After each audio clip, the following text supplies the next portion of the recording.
Hey guys, hope you're having a green day so far, enjoying the gorgeous weather out here. I wanted to talk today about getting people involved with social media and businesses more specifically, and how they can do little things that are actually in the long run very big things.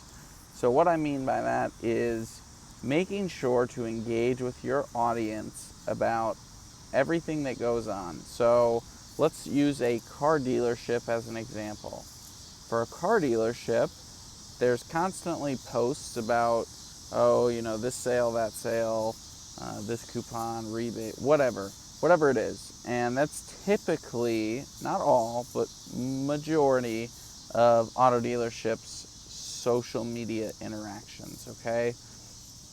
And this also relates to Google, because the keywords and all these other things are going to play a very big role. So if somebody, most automotive dealerships, yes, they sell cars, but a lot of them provide different services, such as oil changes, replacing engines, things like this. Now, oil change, okay, that's not a ton of money, but replacing an engine, that could easily be a $10,000, $20,000 job, especially if it's a newer vehicle. And what you notice is if you search that stuff, you typically get the specific little guys in a town that do the engine repair or do the engine replacement, right? And that's because I think the majority of the auto dealerships advertise, buy the car here. There's not a ton of, we do oil changes and things like that. And I think that is something that could be very, very powerful for them. So a couple key things they should do.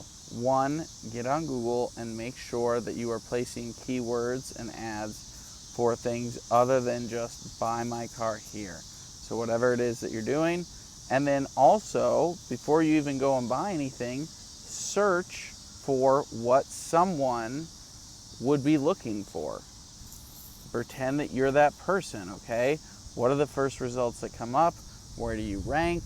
What are all these variables? So from there, then I think the next step is really taking advantage of every single pleased customer that you take a picture with, pay someone to write a little description, maybe get a quote from them if you can on camera. Not everybody's going to be willing to do it, but some people will. And if you're on the fence of closing a deal, say, hey, if you do this little video of how happy you are, we'll give you X% off.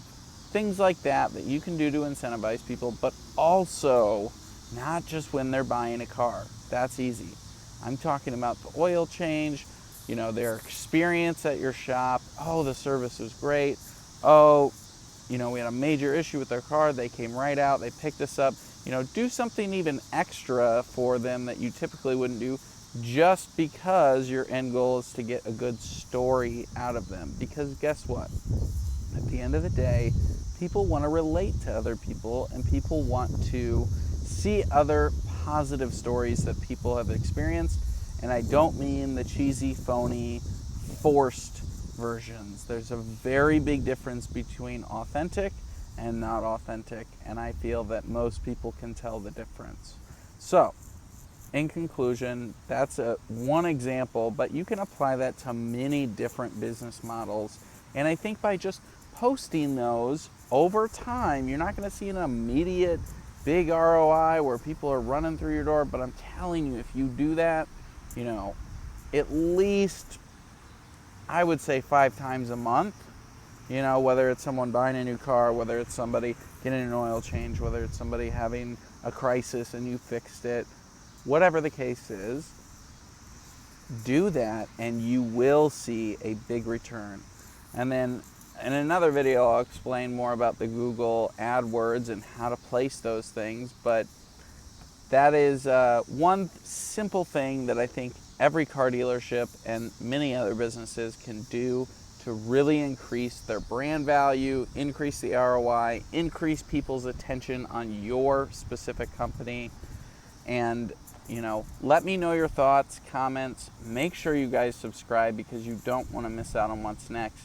And as always, thanks and have a green day.